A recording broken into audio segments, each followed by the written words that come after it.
Hey everyone, welcome to Yarn Geek and Friends. We are here today with BagODay Crochet. That's right, Crystal is here. I am so grateful and humbled that she agreed to do the interview with me. Crystal started her YouTube channel in 2014 and has been teaching and inspiring crocheters for going on 10 years. Not only has she been teaching crocheters how to crochet, has over 1,000 tutorials. What? Yep, she has over 1,000 tutorials and keeps making more. She is definitely my tutorial idol. But seriously, on top of all that, she is one of the nicest people you will ever meet. She is so down to earth, honest. She spends time with her community, which I believe is the most important thing of all. She's almost at the 1 million subscriber count. Insane, right? So, if you guys haven't already subscribed to her channel, you want to go over there right now and subscribe. You will not be disappointed. I had so many questions that I wanted to ask. I forgot like 1,000 of them. But I think you guys, you're gonna love this. We hit all the right ones. Okay, you guys, let's get started. Hello, everybody. Welcome to Yarn Geek and Friends. Today, we've got Crystal, ta-da, BagODay Crochet. I am so excited that you're here. I'm so happy that you came on the show and are doing the interview, taking time out of your busy day. I know you have a lot to do with running a business, family, life. Thanks for having me. Wonderful to have you. Now, we have put together, or I have put together a bunch of questions. And these, for everybody watching right now, these kind of cover the gamut. For people who don't know you, to people who've known you the whole time, maybe there's some stuff that we ask that they don't know yet. The goal that I'm kind of hoping to do here is just to spread the crochet fun, crochet love community. No, I think it's very important for crocheters, people in our group, our age bracket. I don't know what you call it, demographic, but it's much more than that, to get to know each other and have a safe place. So let's start with the questions if you're okay with that. Sure. Okay, here we go. So, number one, your crochet journey. How did you get into crochet? I started crocheting when I was 10. My next door neighbor taught me how to crochet. She was an elderly lady. I've heard your story like 20 gajillion times, but every time I hear it, so cool. It helps us to remember who all taught us to crochet. And those are usually pretty good times. They were okay. She was strict in her crochet. So I always say I was taught with discipline. She wasn't scared to smack me with whatever when I got something wrong, with whatever was next to her, whether it be a flash water or a newspaper. You just couldn't mess up. She got angry. So, but I think that's just how I learned. Probably made me a better crocheter in the end. Well, sure, but I kind of, we can, the crochet nun. I'm not going to say that. Kind of, yeah. I just, in the comical version, not the serious, version. Yeah. That was so long ago, it was acceptable to do those things. It wasn't a big deal. So that's just the way it was. I didn't get disciplined crocheting, but I got disciplined on plenty of other things. Was there a specific project or yarn that made you fall in love with crochet? Like, what was the very first thing that ever made you want to start? Yarn in general. So I would always visit my neighbor because she was lonely, and I was little. So I'd go over her house every day and just talk with her. She did everything, she sewed and everything, every craft that you can imagine. But her favorite was crochet, and she'd always be sitting in her chair next to the window crocheting, and she had a wall of yarn down her hallway. And I would always go back and forth with my hands And it was always Red Heart Super Saver back then, you know, because this was a long time ago. And I just, I love to just feel the yarn. And I think it was always, I was always attracted to variegated yarns back then. You know, now I don't like variegated yarns, but back then it was always like the bright variegated yarns. And she noticed me um, always doing that every time I came over. And then she asked me if I wanted to learn to crochet. And that's how I started. It was just the attraction to that good old Red Heart Super Saver um, made me want to learn to crochet, I guess, just to be able to use it, I guess. That's what I think that's what it was. It's amazing how Red Heart Super Saver has grown. Yeah. It's evolved into, well, yarn in general, just Mhm. into a complete whole new thing of awesomeness. I remember going to Walmart when I was a kid and seeing all the Red Heart Super Saver, and that was pretty much all there was. Mhm. Yep. But That was pretty much it back then. Yeah. and so it was pretty painful to use, but that was okay because the colors. I think the colors is what. Yes. You know, I don't have a problem with the Red Heart Super Saver. I use it a lot, and no, you can't beat their color palette because they've been around so long. They got every color you can think of, anything you could want. What did you think of the new Speckles? I mean, I know that you liked it when you first saw it. I watched your Mhm. video when you went in and saw it and Mhm. grabbed some of it. I got the pink Speckles and I Mhm. made a bag out of it. Mhm. Sure, I wish it was softer, but Um, I have a blanket made out of it, and I do think it's rather stiff. it For is. actually, I think it's stiffer than regular Red Heart Super Saver. I'm gonna throw the blanket in the washer, and I think that it will soften up, hopefully. But other than Yeah, that, I think it's beautiful yarn. I think it's pretty. it is. Oh, I in was just fact, surprised at how stiff it was in comparison to regular Red Heart Super Saver. I was too. I got some of it like right there Yeah. so I had some leftovers of it. Uh-huh. And yeah, but I'm hoping it'll soften up in the Yeah. wash. Once I wash the blanket, if it softens up, I'll definitely buy it again because I think it's really pretty. You used the red? Was it the Yeah, red one? the Yeah. red one. Mhm. Yeah. I was fighting hard whether to get the pink or the red. But this month I'm like my my girls have gone Barbie crazy, even the older ones. One of my granddaughters likes lizards and dinosaurs. The other one likes fluffy and sparkly. Mhm. So I had to pick the pink.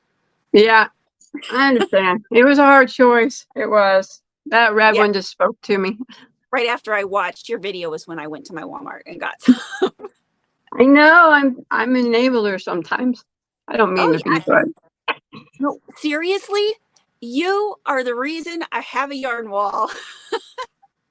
My mom started watching you. She told me all about you. She was like, this lady is the best oh, crochet tutorial. I watch her all the time. You got to watch her.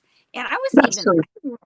yeah, I didn't even watch YouTube or anything back then. Mhm. This was back in 2017. And Mhm. I had yarn and I was crocheting. And I mean, I had quite a bit of yarn, Mhm. but I was just kind of doing my own thing. I had all the kids, and she kept telling me. And finally, I watched you the first time, could not stop. I like binge. Uh-huh. I binge watched everything because I had never seen anybody like you before who loved the yarn and crocheted and you know. There, I'm you know, I think that you know, a lot of um, husbands, I think, don't like me. Not really don't like me, but they say that I enable their wives and whatnot for yarn, and it's kind of cute. You know, I know. Well, I think that they don't mean no harm when they say that, but um, I only try to give good deals and keep people up to date on, I guess, new yarns that I see that are interesting. You know, I don't mean to cause huge yarn walls, but sometimes it happens. It happens. Well, and the thing is with crocheters and people who crochet generally are not the kind of people to go out that much. And, Mhm. you know, we're not partiers. We're not like, hey, Mhm. let's go out and hang out with our friends. No. I mean, you know, unless we're crocheting together. But when I found out there was a whole community of yarn of Mhm. people who love to do this, it's like I didn't have any friends before. Mhm. I did not. I had my kids, I had my husband, I had my, you know, people that knew my kids. Mhm. So yeah, it it was amazing. So I got to thank you for just being there, just being You're welcome. there. Well, that's nice. And then And tell your mom thank you. I Um, will. And you know that one the thing that she loved was that she had a little problem with the pattern, and she emailed you. You emailed her back right away. She bought the sunflower pattern mhm. and just fell in love with it. And Mhm. so it's you have brought a lot of joy to my mom's life too. So she wanted me to tell you that, by the way. Tell her, okay. Tell her I thank you, and that I said hi. I will. I will do that. All right. Her name her name's Kitty. Okay. If you're watching, Kitty, hello. Thank you for um, watching and telling Ginger about me. I always appreciate that. Yeah, we try to spread the yarny love. Yes. Okay, so next question. Um, did you have any crochet role models when you were first starting out? Or Only the lady that taught me to crochet. I just tried to be as good as her. that makes sense because back then there wasn't crochet stuff going around. How has your crochet or yarn style developed since you very first started? I think it's the same. I've only gotten better my skills. Otherwise, like the way I was taught and learned to crochet, I still crochet the same. Nothing has ever changed. I crochet with the same hook brand that I always used. You know, I was taught not to read patterns. I don't read patterns. I just no, it's nothing's really different about the way I crochet other than I've bettered my skills over the years of, you know, that's about it. Everything else is pretty much still the same. I guess the yarn's gotten better over the years, but other than that, it's pretty much the same. It's gotten crazy better. It's, you know, I kind of compare it to like my grandma. My grandma she plays the piano, Mhm. never learned how to read music. Mhm. Um, just she hears it, she does it. Mhm. It's kind of like that. Crochet to me is an art, Mm. and you just kind of feel it. I just watched your video when you were explaining your design process. Mhm. I totally understood the whole thing. It is great. I love it. That was a horrible video. No, I generally don't do that. You know, I can usually crochet them up on the fly, but when it involves cables, I usually have to write something down to get a starting chain. But that video was, I didn't even want to make that. But a lot of people ask me all the time. It's just hard to explain your design process to people, especially when you really don't have one. You know, you just kind of. I really just go with the flow mostly when I crochet, but I don't know. I tried my best to just explain it. The way I think of it is, you know, like an artist that's drawing a picture. Hmm. Well, I can't tell you how to draw a face, but It's I, true. Yeah. I just do it. Yeah. What inspired you to start your YouTube channel? That was my husband's idea. Um, he just said one day, I remember it vaguely, or not vaguely, but vividly. I was sitting at a desk where I was crocheting, and he came in. He goes, "Hey, babe." I'm like, "What?" He goes, "You should start a YouTube channel." I go, "Doing what?" Because I didn't really watch YouTube. I started in 2014, and I didn't really watch YouTube or anything. I'm not extremely a hip person or anything. So, um, and I go, "Doing what?" He goes, "Crocheting." I go, crocheting? He goes, yeah, you could teach people, with your hands. I'm like, I don't want to do that. I don't want to talk in front of the camera. He goes, no, do it. And I thought about it. I'm like, well, I guess I could try. I really don't want the art of crochet to die. And the more people, that learn, the more people, can teach others. So I thought about it for a little bit, and I'm like, I guess I'll try. And I remember my first video, I used an old phone because, phones were old back then. And I duct taped it to a yardstick because I didn't have anything, and I propped the yardstick up against my desk, and it was all wobbling the whole time. And I was trying to record under this one lamp, and it was the most horrible video ever. But I put it on. It was it was a bag. No one really watched them for a little while, but yeah, that's the way it went. It took me a while to learn how to teach better and get a camera stand, I guess. Right. Is that first video still up on your channel? I took it down. No, my first one's down but they were so bad. But there's some the ones that are on there now from the beginning are still really bad. But everybody asked me to leave them, so they said they like to watch them, and they say plus I could always go back and look at them to see how far I've come and changed. I guess that is an interesting concept. So yeah, I've left them ever since. I think I've only removed the first 3 when you were a rookie. Oh yeah.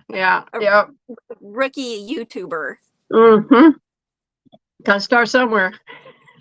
And that's so important because people need to know that you don't just come in with the camera and knowing how to be on camera, and there's a huge learning curve to everything that you do. Making a channel. I get asked that quite a bit. Like people ask me, how do I start my channel? How do I record tutorials and how do I get my channel big? And I'm like, that's just a learning curve. I mean, I started out with nothing. No one watched my videos. You just got to keep going and going.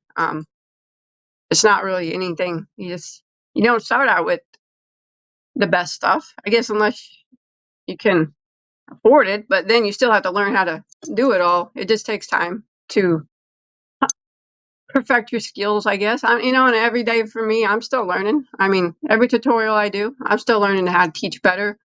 So everything's just learning. Every day I learn something to try to make mine better. It's not just a static thing. I'm finding there's more things always to learn about crochet or videos or the styles. So there's always new things to learn, new things to teach, new yarn that comes out. And another thing that I found is this whole new generation that came up during COVID, because that's when my younger kids were teenagers. A lot of them like to crochet. And in fact, even the high schools have crochet clubs, and people are learning, now they want to crochet the cute crop tops and all that kind of stuff. So that's so refreshing, and it's so exciting. Yes, it is. When did you realize that your channel was taken off? First realize that, wow, this YouTube channel's a thing. Silver play button. So it took me a little while, like every day. No one watched for a while, a few people here and there. Didn't really get a lot of subscribers.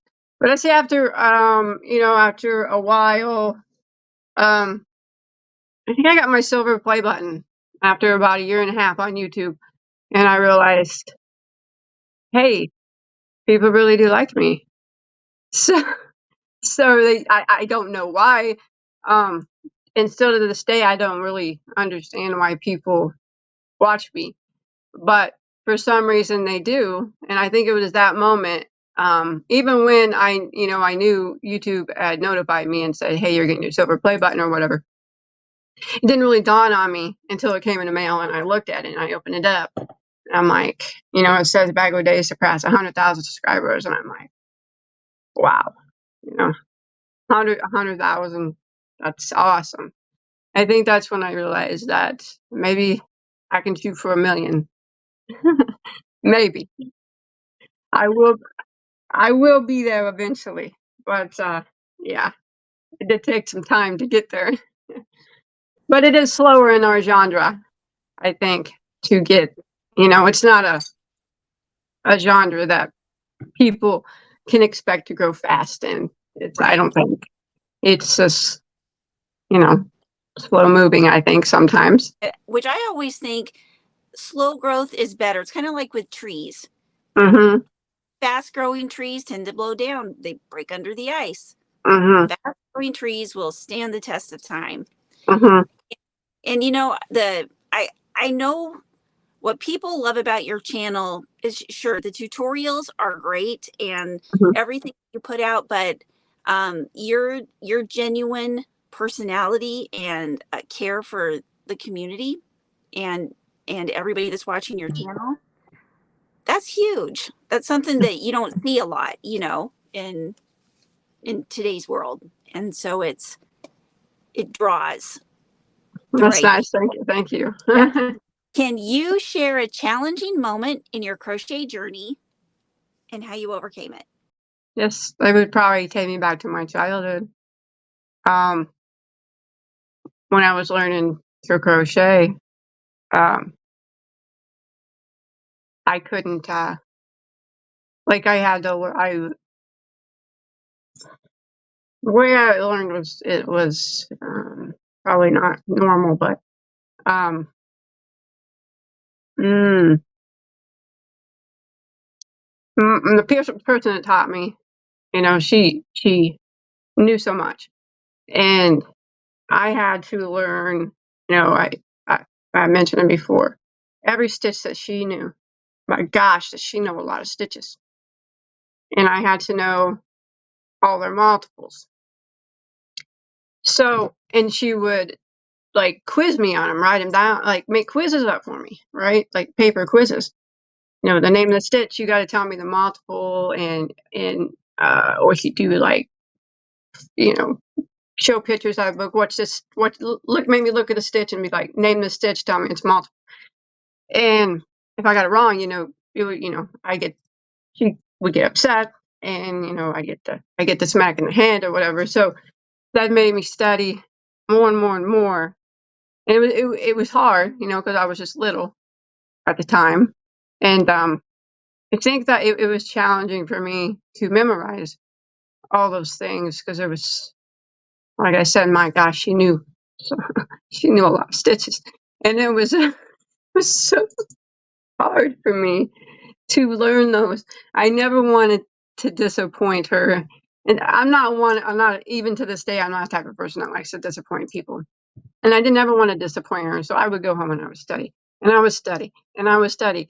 So I wouldn't upset her or get my hand swatted or anything. It was just challenging for me to learn all those.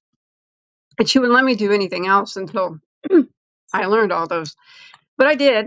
And right now at the time I thought it was like, this is hardcore. But now I understand why she did it. She just wanted me to be the best that I could be.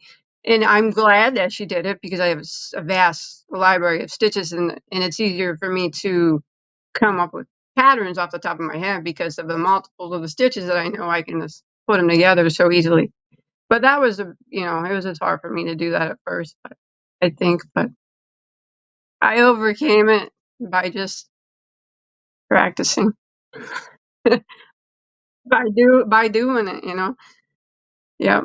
How long did you were you learning from her? And did she ever get to see you teach other people? No, she passed away when I was in high school, maybe freshman or something, I think, maybe sophomore. But no, she didn't get to see that.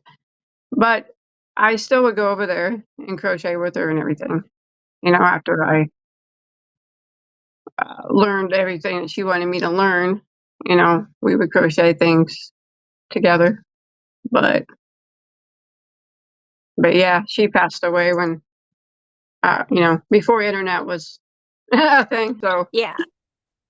It's amazing. You never know what kind of seed you're going to plant. mm-hmm. You just keep No, you planting. don't. You never know what's going to grow. I think about her, and I often wonder if she's proud of me, and I'm certain that she is. I'm certain. She's like, good job, Crystal. I hope so. But she's saying, but listen, there's a couple more things I still need to show you. That would be her. Yes. Yeah. Okay, this is a good one. And I've had a lot of people ask this question, like, do you know what the story is behind Crystal's name, BagODay Crochet? I know the answer, but I would love to hear you tell it again. Sure. Whenever back to my husband when he said I should start a YouTube channel. Um, you know, and I started it. I didn't really have much of a name, but I always back then, I don't know, I was on a bag kick at the time, and I always was crocheting bags and whatnot. And he goes, again, he come running in the room. He goes, I got the name. I got the name. BagODay Crochet. You get it? It rhymes. I'm like, yeah, I get it. He goes, because you crochet a bag, because I was on a bag kick, like I said, you can do a bag tutorial every single day. I'm like, okay, that sounds cool. But, so I went with that. But at the time, at that time, I never thought that YouTube would be big for me. I never thought that the day would come that someone would want me to crochet something other than a bag. I never thought that at the time. So, I just put bag tutorials on every single day, and I have tons of them on my channel. But then, people eventually started wanting me to do other things. But like I said, at the time, I never thought the day would come that I would even get people to watch me, let alone people would want me to do other things. So, but at the point that, people wanted me to do other things, it was, I was already known as BagODay, and I couldn't, it would be, in my best interest not to change my name. So I kept it. So BagODay could mean whatever you want. You carry around a bag of crochet with you every day, whatever you want it to mean. But a lot of people just call me Bod. But doesn't really have much of a meaning anymore because I don't do bags every day. But like I said, that is how it started. My husband came up with that name, and that's why. And it just stuck. Like I said, it's not really, don't have a meaning anymore, but I can't change it. I'm too far gone to change it. So It's become synonymous with the crochet community. yeah. I love it. And it's so funny because my husband, he thinks Mr. Bot is just so cool because number one, he's a crochet husband. Number two, he's like, whenever, he would come on some of the videos sometimes, Mhm. me and Mr. Bot would get along great. And Aw. I'm like, honey, I know you would.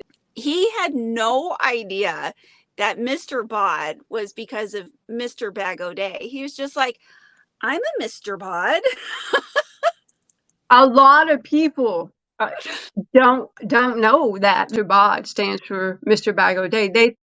So many people think it has to do with his body, or I've gotten that a lot. And I remember this one comment. Someone goes, "I don't know why you call him Mr. Bod. He's just got a dad bod, and it's not like it's special." And I'm like, I laughed, and I showed Eric, and he started laughing. It was just really funny. But yeah, a lot of people don't put that together, which is, I understand not putting that together. But yeah, that is what Mr. Bod stands for. Mrs. Bod and Mr. Bod, Mr. and Mrs. BagODay. Did you guys know when you were first starting everything out? Yeah, I love yeah. that story. It's, yeah. Never know what's going to happen. No, it just kind of grows. It grows where it grows where it grows. What are your favorite crochet videos, yarn and crochet videos to make? Do you like the tutorials, the yarn shopping? If you could only make one type of yarn video ever again, what would it be? I love to talk yarn with people. I like to buy yarn from all different companies, big box stores, small yarn companies, Etsy sellers, independent, yarn dyers. And I just generally love to talk yarn with people. Even if it's yarn that I've had before, I still like to get it again and talk to people because um, you never know who's watching you. I love Bob Ross a lot. And I watched an interview with him one time, and he said he painted the same trees all the time in every video, every painting, because he never knew who was watching him. It could, it was always it could have been the same people, but he always had new viewers. So even if I'm showing the same yarn, it's to new viewers as well. And, I don't mind. And I just love it. I love it when new yarn comes out. I love old yarn. I just generally love to talk about yarn. And I learned there is a big difference between loving crochet and loving yarn. Those are two separate entities in its own. And I do love both. Yarn a little bit more. I just love to talk about it. I mean, I really do. And if I could do that for every video, I would. But yeah, I still like to teach crochet as well. If that was the only video you ever made again, I'd still be watching you all the time because I'm the yarn geek. I love those were the first videos of yours I binged, was like, oh, the yarn. Yeah, gotta love the yarn. Instead of happy little trees, it's happy little yarn. Mm-hmm. Hey, what's the most challenging tutorial you've ever made? Or how about this, the most challenging video? Teaching my design process. That one I just said that was super hard for me to try to explain that to people because it's something that I don't think people can really explain. And like I said, I feel like that's my worst video I ever made. And it was just I recorded it over and over. Just the beginning of trying to explain how I'm going to show you how I do it. Now, when I finally put the paper down and started making it, I just kept going with that. I'm like, all right, I already, I already look dumb doing this. I'm just going to go with it. No one's going to understand this. That had to have been the hardest, I think, as far as teaching wise. That would have been the hardest one that I've ever made. I understood it. Well, thank you. Yeah, that's how I am with tutorials. I'm, oh my gosh. Not again. I can't. I've got to try it. No, I can't.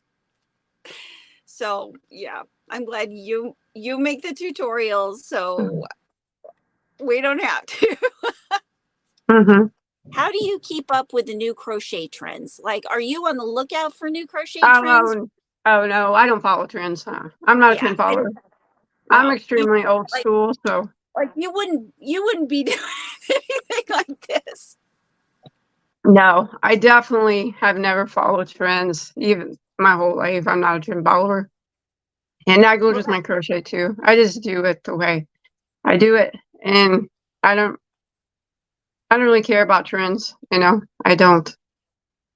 Well, they're not my thing. You know what they say, when you're not a trend follower, you're a trend maker. No, I don't know about that. I'm definitely not a trend maker, but no, I don't do the trend followers. I just make what I want to make, and it's never trendy. Right. That's good. Well, you've got your own style, and that's what matters. Yes. What's the most surprising thing you've learned from making crochet and yarn videos? How little confidence people have in themselves. That would be it. It's really saddens me how much people think that they can't do something. Now, I know deep down that people can do anything that I show them how to do. It's their willingness to not try because they have a lack of confidence. And it's really sad. I try to encourage people to try, but some people just won't do it. I think they either genuinely think they can't, excuse me, or they're afraid that they won't do it. or they won't be able to do it. But I try to explain that as well as, yeah, if you're new, you're probably not going to be able to do it. I couldn't do the things that I do now. You just got to keep doing. You got to keep going until you do it. People, I think that's the most surprising. The lack of confidence people have in the willingness to quit so easily.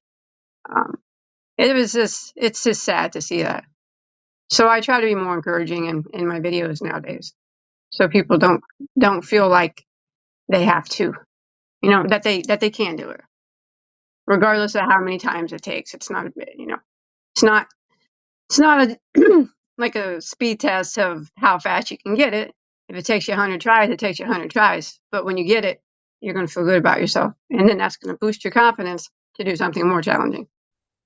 Sure. Yeah, that's one of the reasons people love you so much. They we need encouragement, and yes, just like a baby learning how to walk. That's why God gave little fat butts, so that when they fall down, it's like, Yeah. we're not meant to get it right away. Mm-hmm. Yeah, it takes time. What is your favorite video that you've ever recorded? So I did one with my baby, Evelyn.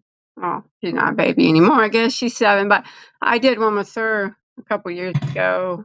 I was teaching her how to loom, knit a hat for Hat Not Hate on the loom, and we did that video together.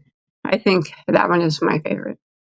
It's not just a yarn video. It's I'm No, going to watch this video again in 50 years, and it's still going to be my favorite video. and it was just, teaching her how to. It was a great video for me. It probably wouldn't be a lot of interest to a lot of people, but to me, I'll always remember that one. I even go watch it from time to time. Yeah. Okay. Now I'm going to go, after we finish this, I'm going to go watch it.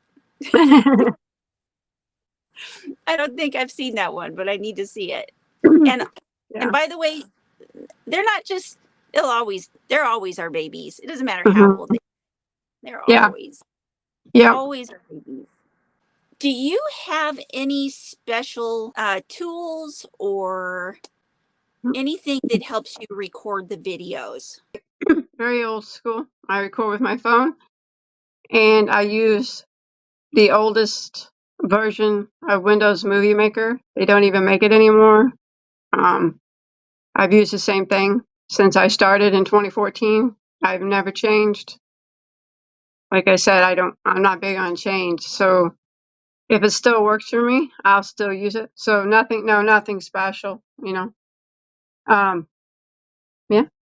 A phone and yeah, a phone and that's it.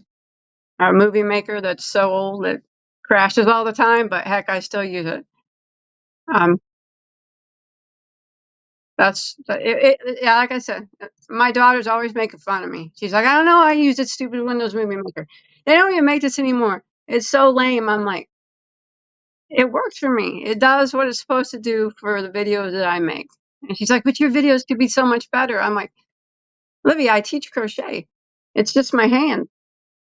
I mean, it's not like I need to add special effects or anything. It's just it serves its purpose. So I still use it. Now I'll use it until I'm good with it. Yeah. Until it breaks. Yes. Until it breaks. Okay. Do you have any special things like I know I got to do a lot of things like turning on the lights and all that stuff before you make a video? Or is there any special setup do you do, or do you just like sit down and record?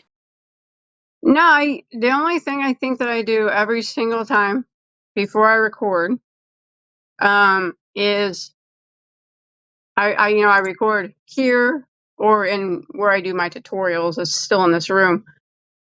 I will yell at the top of my lungs, "Hey, I'm recording! Keep it down, make the dogs be quiet." That's it, every time. Now my dogs are back here. That's what I'll do. So, but it doesn't work. They're so loud and everything, but hey, I try to keep everybody quiet. But other than that, no, I just yell that, and then Everybody knows I'm recording. I don't think anybody really cares because they're still loud. And then I record my video. Magic happens. And then, yeah, that happened. For the longest time I was making my videos, and it was right in the room that was between the living room and the kitchen. So people would constantly be going back and forth. It's like when you have a house full of people, there's not like sometimes you just. It's hard to keep. I mean, I've had, my fair share of people complain about my dogs and my kids, and I'm like, hey, I got a lot of kids, I got a lot of dogs and cats and whatnot. Sometimes my cat Steve, he'll jump up on the desk while I'm doing the tutorial. It is what it is, man. It's my family. It's my animals. I love them. I can't keep them all quiet. This is the way it is. If you want to watch me, that's some things you just have to deal with. Yeah, which, apparently a whole lot of people really like to watch it. Sorry, I'm looking at my dogs over there. I hope they don't start barking. I'm sorry if they do. Oh, that's okay. We'll talk. We'll ask them some questions. What is the most inspiring comment that you've ever gotten from a viewer from any one of your videos? Someone told me that I was their hero, and it was very touching to me. And the other one was it was very sad, but I'll never forget it. They told me that I kept them by watching my videos because of, I guess, my personality in general. Although they saw something in it, I guess. They were going to take their own life, but they started watching me, and they felt optimistic, and because I was positive, and they just kept watching me and watching me to the point that I made them want to learn to crochet, and then that gave them purpose to go on. I'll never forget that one. It was a good one. Yeah, that's a really good one. Mm-hmm. There's something about having the consistency. See, because it's not just great videos. It's you're consistently here all the time you are part of so many people's lives. And that is, that's priceless. How do you, it's, if we form relationships here in our community, and that's what attracts so many people. And that's neat. Yeah. Are you still friends with this person? No, still. No, they never commented again. That I can remember. Mm-hmm. I only hope that they kept their promise. Their promise. I'm sure they did. It's one of those. You never know what the seeds you plant are going to grow into. It's very true. Mm-hmm.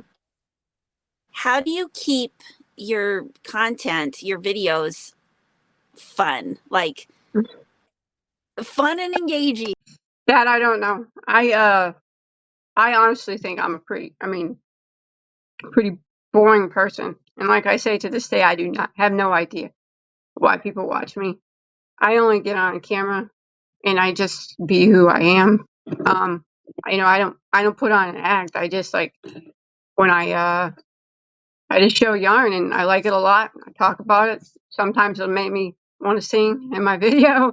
I don't know. It's just I am who I am, and some people like me, some people don't. I don't really do anything special to make it engaging. I just be myself. And that's what I encourage everybody else to be, their selves, because people will notice when you're not. And people like people who are authentic. And I think I like I said, I don't know why people really like me. I think I'm pretty nerdy myself, but people watch me. So just being me. We nerds gotta stick together. Yep. And, God put us all on this earth for a particular purpose. God or our higher power or whoever, the name is too great for whatever.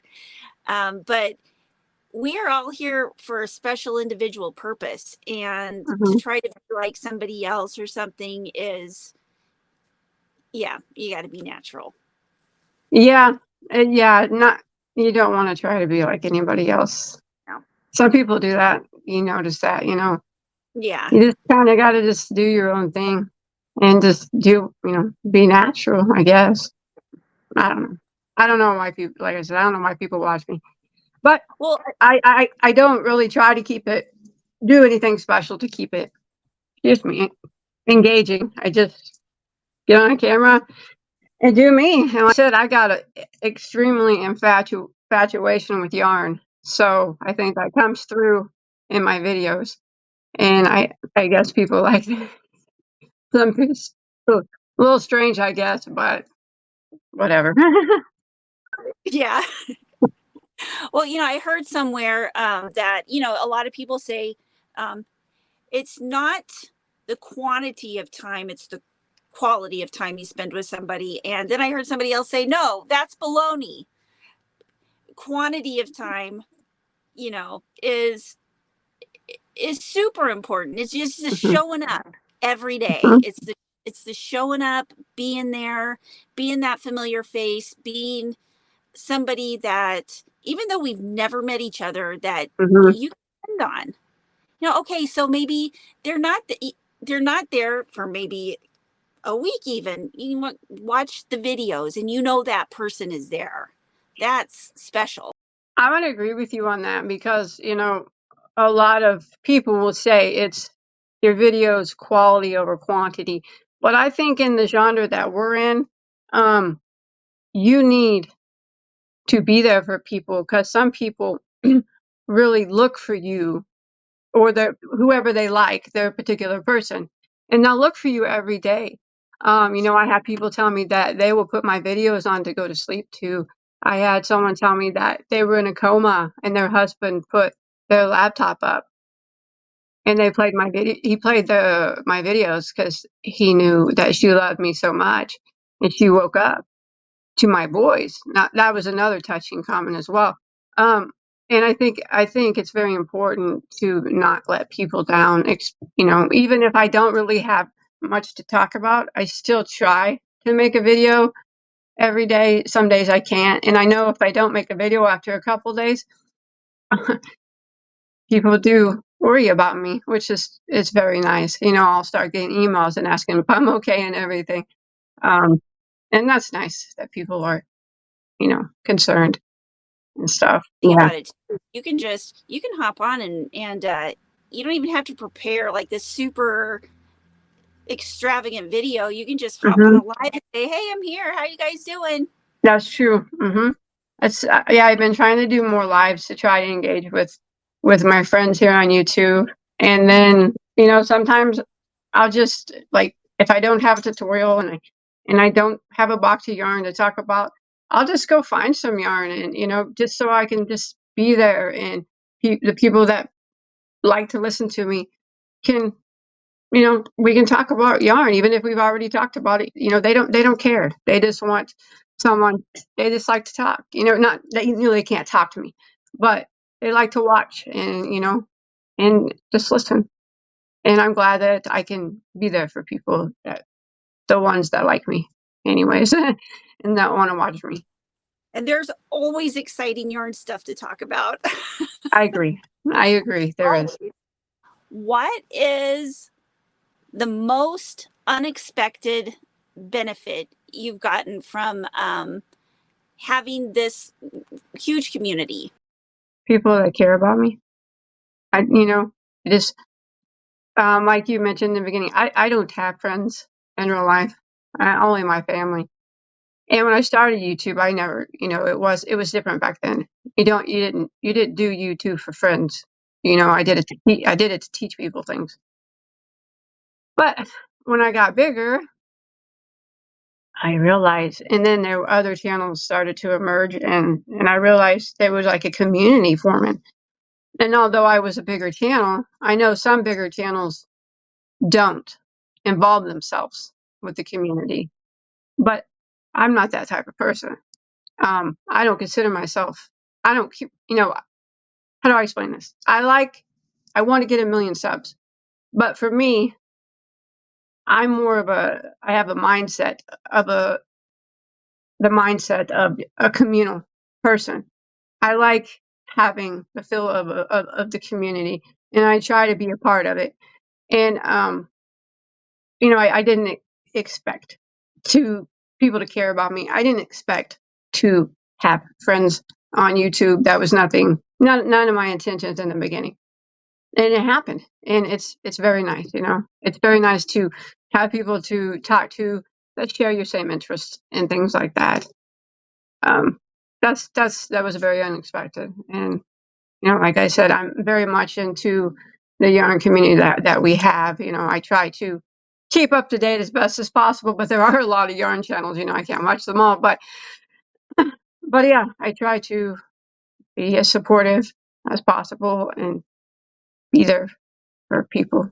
That was my most unexpected thing about Hmm. the YouTube.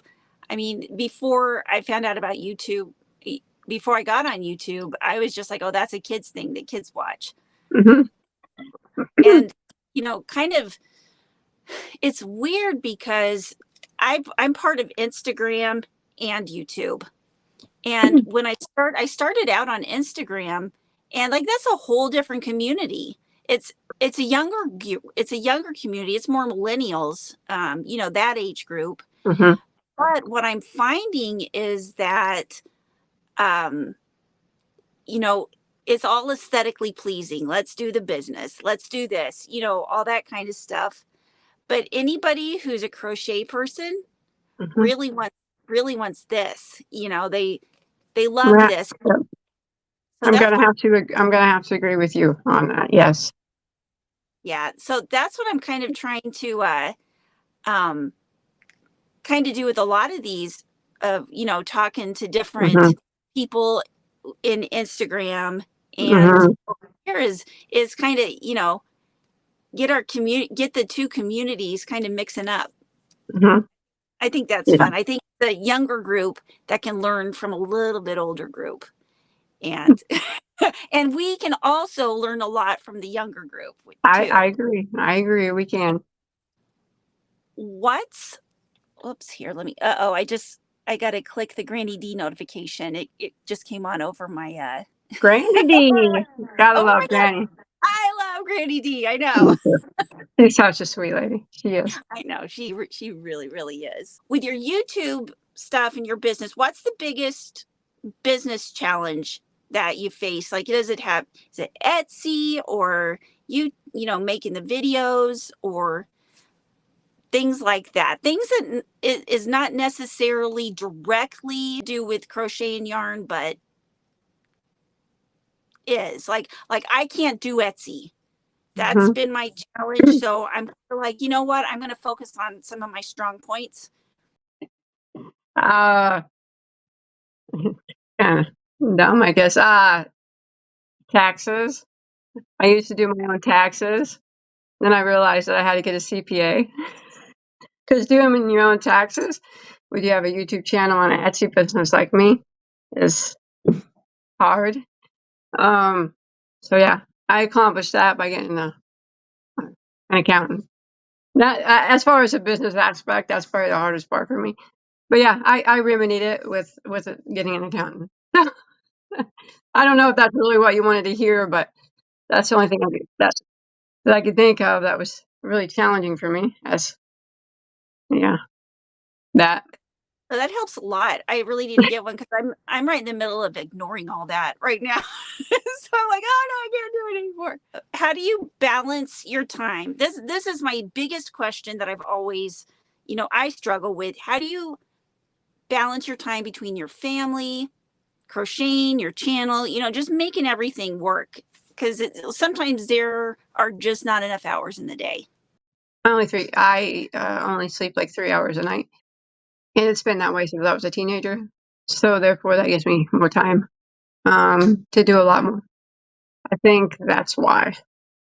I just have a lot more hours in the day to get things done than I think most people sleep more than 3 hours, but that's just what my brain's used to. And I think that just gives me more time. So I do a lot. I guess, I don't know. That's how, I guess. There's more hours in the day for me. That's so nice. I wish I could do that. I'm like, just don't get tired. Do you do any, like, do you drink coffee? Do you caffeine, or is it just you're just naturally built that way? Um, I do drink caffeine, but that's not, no, I've been that way since high school, no, since I was a teenager. I think I just suffer from insomnia, and now my body is just accustomed to it, and I just use it to my advantage. So, I mean, I don't suffer from it because that's just the way it is for my brain. It's just, I couldn't sleep longer. I don't think if I tried, my brain just gets up, and then I'm at it doing what I do. I wish I had some of those. Those are great. Those would be great genes to have. The stay awake gene. I got that from Um, my mom, I think. do you ever find yourself reading especially I do this when since I'm older, thanking my parents in my head or whatever. Wow, just thank you for those genes, or thank you for teaching me that, or I, I'm not realizing this till 20 years later. No, no. My mom passed some genes on to me that I wish she wouldn't have. Well, there are And those I too. I tell her, "Thanks, Mom, for those." Yeah, right. Yeah, but we try to block those. Yes, yes. Do you have a team of people that help you, or are you solo? Help me as in what Like way? with your, well, I guess a CPA would be like part of a team, Mhm, like I tried to do everything all by myself, which mhm, is very frustrating and very, mhm, like, there's no way that one person can do a lot of stuff. I mean, you can do a lot of stuff, but mhm. it's just sometimes it seems like maybe another person doing something would help. Once in a while, I'll have someone, crochet a blanket for me because, you know I design it, of course. I teach it, but in order for me to have more time to do other videos, like, because I don't do blankets, um, and they would take me a long time. I would commission them out to someone else to finish them up so I can have a picture for the thumbnail. But other than that, it's me, just me. Especially with something that's creative like this, you don't want to not have that control of that, Mhm. any of the creativity aspect, because then Definitely. it wouldn't be you anymore. Yep, that's true. Hmm. Has YouTube changed since you first started your channel? Oh, definitely. Yeah, yeah. A And lot. was it Um, easier now or then? it was lots easier a long time ago. You didn't have to have whatever watch hours you had to have or subscribers. As soon as you set up an account, you were monetized. No subscribers or anything. You put on a video, you could put ads in it or whatnot. And there was not that many people doing crochet and yarn at that time. Now it's very, very saturated with people in yarn and crochet and knitting community. So, it's harder that way, I think, because there's so many people.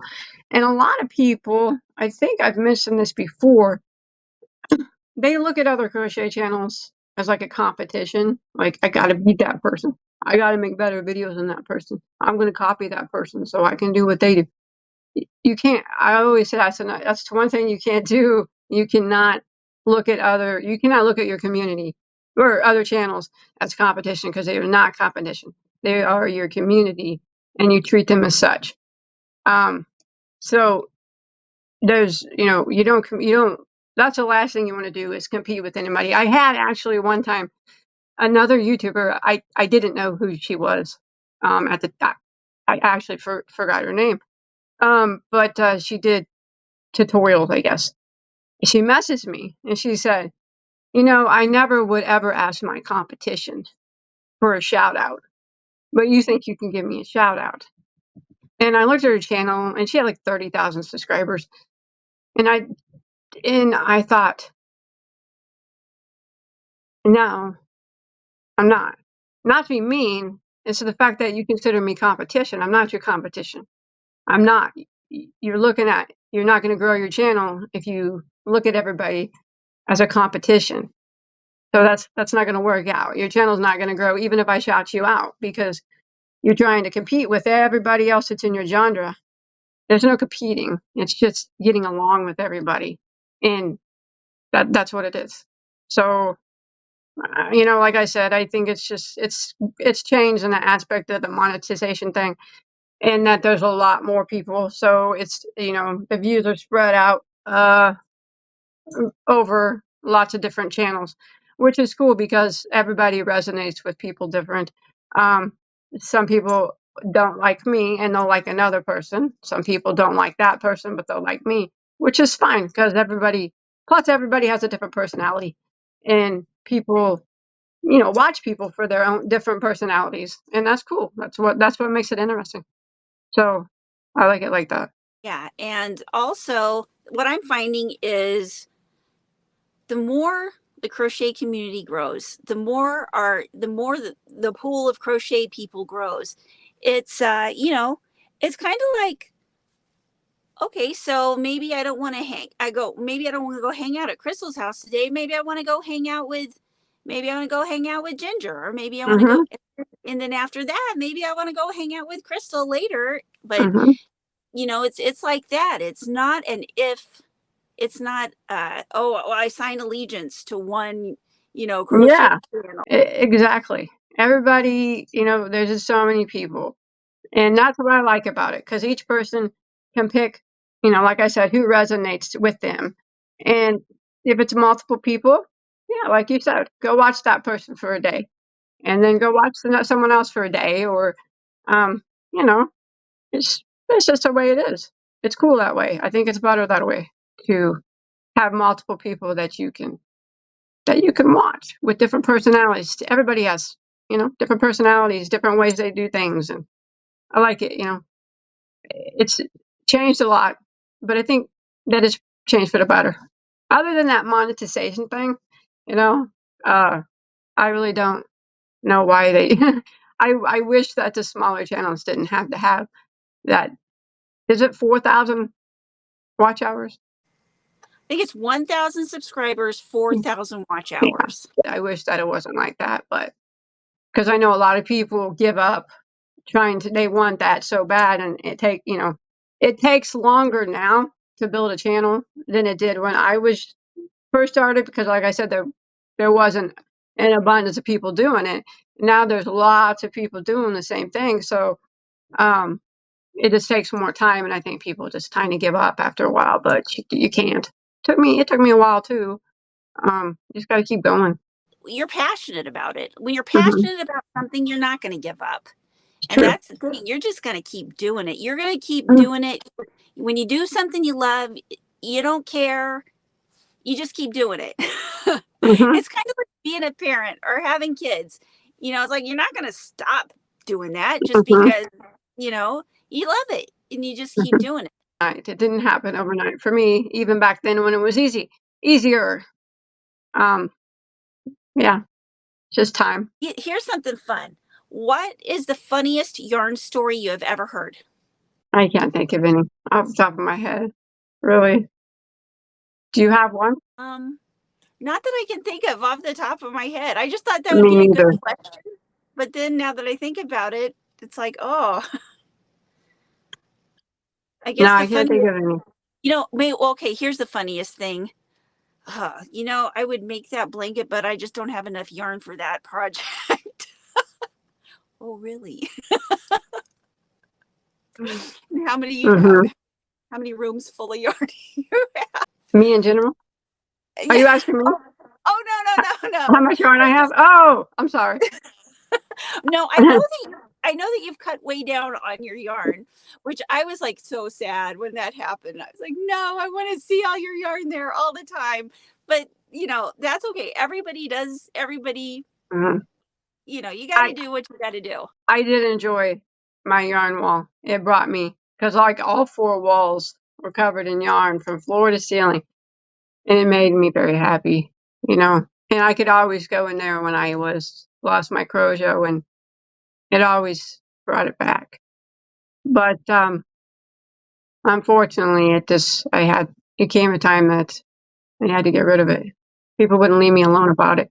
So I have about 2 totes of yarn that I keep for myself for tutorials and whatnot. Just make a secret yarn room. You don't have to tell anybody about it.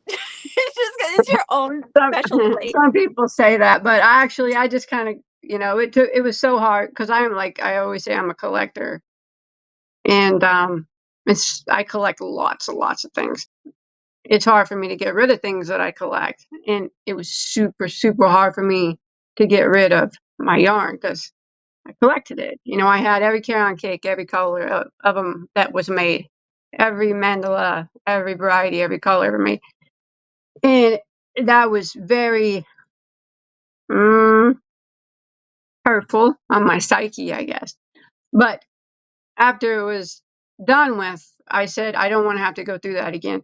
And so I just kind of got into a mode of where I can show yarn and can get rid of it easy. So I just stick with that. And I can see it kind of from the point of view where there are times when I think my head and my everything feels so cluttered because I have all this yarn. There's no way I'm ever going to be able to use it all, maybe.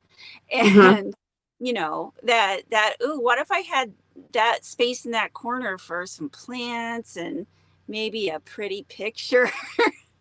Hmm. And like I love your background now. I absolutely love your is now is that a TV with a fire thing? It's a fireplace. Well, it's electric, um, but one that you hang on the wall. I don't ever turn it on though. The- You can just turn the flames on with no heat, so that it's just like a screen. But then it will blow heat if you want it to, but I don't let it blow heat. Just for decoration. I want to get one. Where do we order those? Yeah. Where did I get it? I think maybe Walmart.com might have been where I got that. I can't remember. I know they Oh, have okay. them though. Yeah, I could do that. I could clear off one yarn wall Hmm. enough just to have that because that would be really pretty. What's your favorite thing about gardening and plants? And do you have a favorite plant? Oh, favorite thing is playing in the mud. Um, and my favorite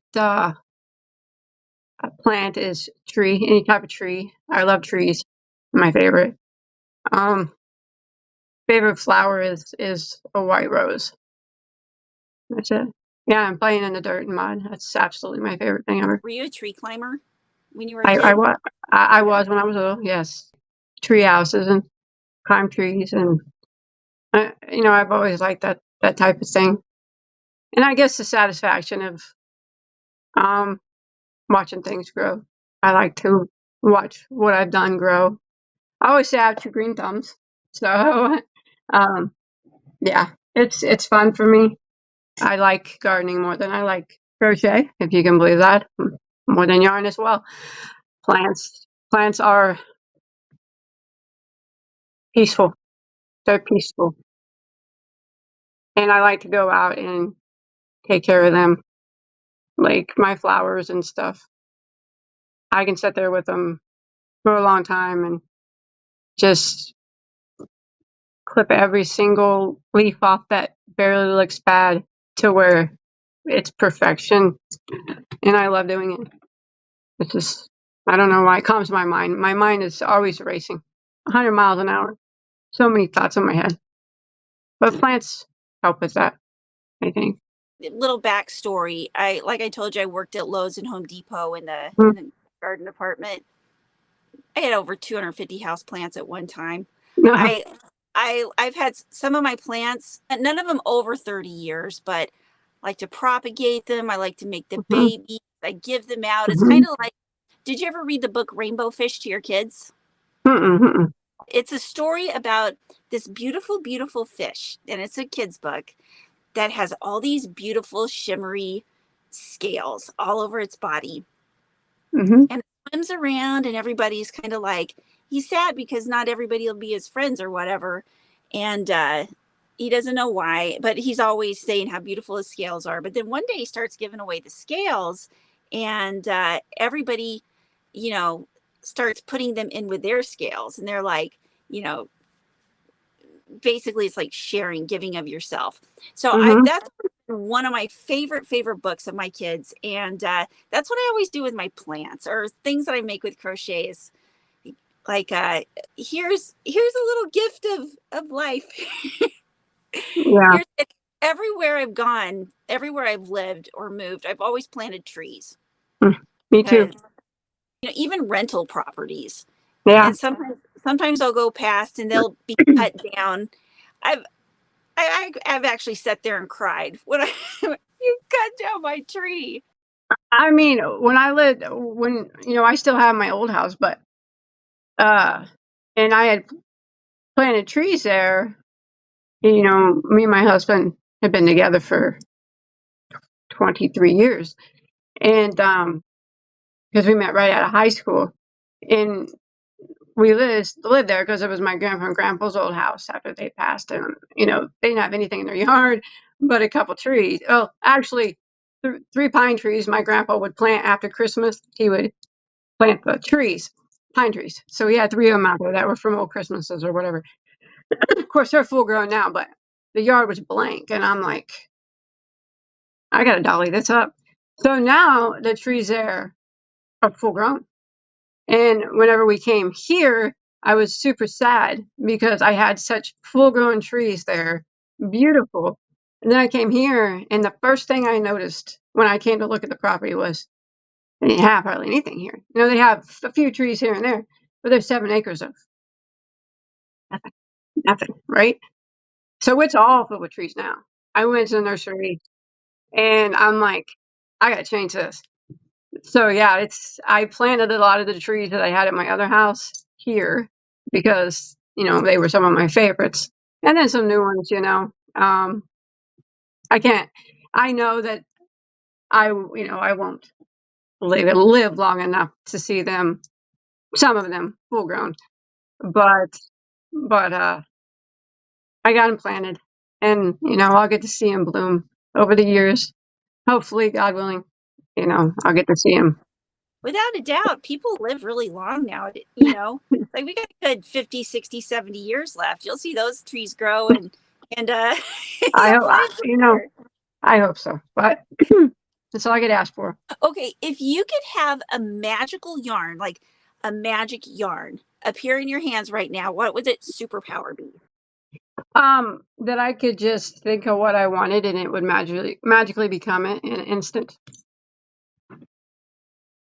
and I wouldn't have to crochet it. It just became what I thought I wanted it to be, without any mistakes. That would be great. It That would would be be. a What is the weirdest unconventional material you have ever crocheted with, if you've crocheted with any unconventional materials? Mm. This one time I got this, they called it yarn, and I don't even remember the company's name, but it was like ball of like rubber, plastic, stretchy stuff. And it was super weird. They said it was made for crocheting, but it was the weirdest thing I've ever seen in my entire life. There was no way anybody could ever crochet with it. I'm serious. It's like a yarn-sized piece of rubber, and it was stretchy. And I was like, "What the heck is this stuff? This isn't yarn. You can't make anything out of this." It was odd that they even labeled that as yarn. I don't even remember what. I can't. I can't. I can't even remember if I did a review. It was a while ago. I don't know if I showed that on camera or not, but it was weird. Yeah, I don't know. It was weird stuff. It's like rubber yarn or something. Like, what do you make out of rubber yarn? I couldn't even get to crochet with it. It was weird.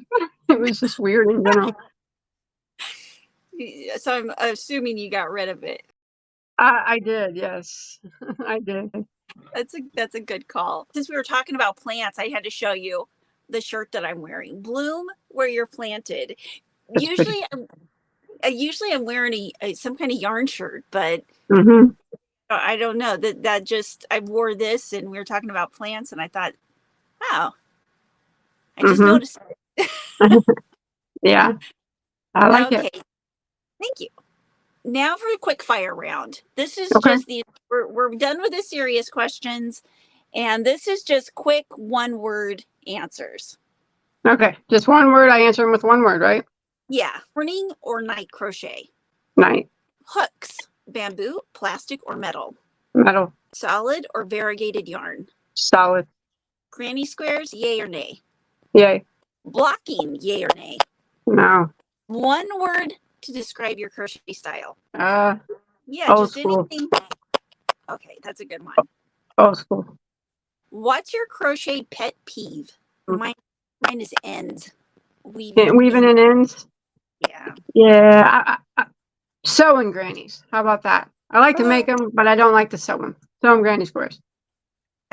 I've got a whole I have hundreds of granny squares that are not put together. If you could crochet, like sit down with any celebrity in the world and crochet with them, who would it be? Living or dead? Mm-hmm. Freddie Mercury. I knew that. Wouldn't that be cool? He's the coolest. Yeah, I've been listening to a lot of his music lately. Every time I hear Freddie Mercury or Queen, I'm like, oh, I think of you. Yeah. One crochet item that you cannot live without. A hero hook. Acrylic or cotton? Acrylic. Stitch markers, yay or nay? Nay. Favorite season to crochet? Fall and winter. Oh yeah, this is the best time of year, isn't it? Yeah. Podcast or music while you're crocheting? Nothing. I crochet in silence. Really? Mm-hmm. Oh wow. Every once in a while I'll watch a flick, but most of the time it's in silence. I do my best work. That's neat.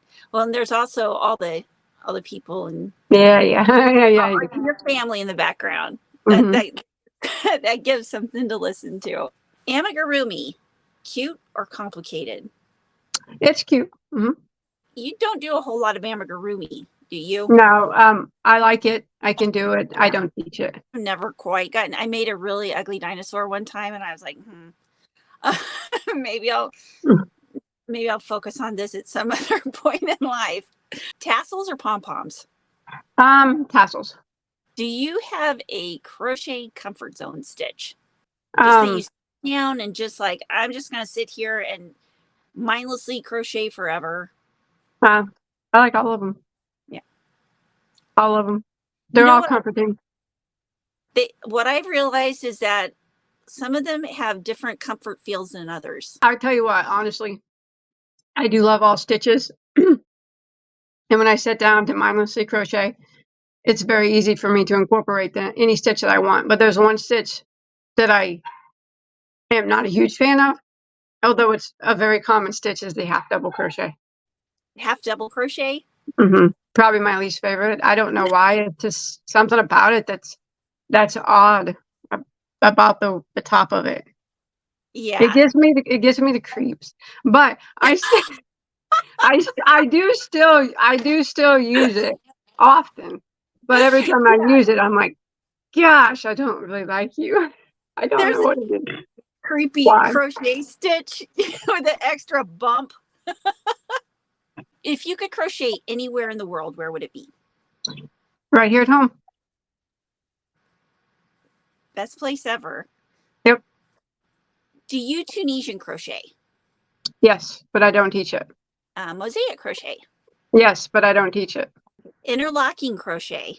Yes, but I don't teach it. Freeform crochet? Yes. But I find with my audience it's best just to stick with regular simple crochet. Yeah. I try to keep it as easy and as understanding as possible. Right, right. That makes total sense. You know, and that's one of those things going back to community where there are so many different types. Like there are people that only mosaic crochet or Yeah. people that only Yeah. interlock crochet and that's their passion. That's all they Yeah. ever do. And I think that's why it's so great to know so many people and having the whole, community, not Hmm. competition.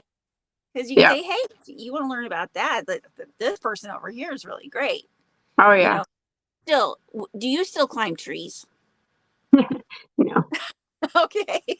too old for that. Yes, I have. No, I don't.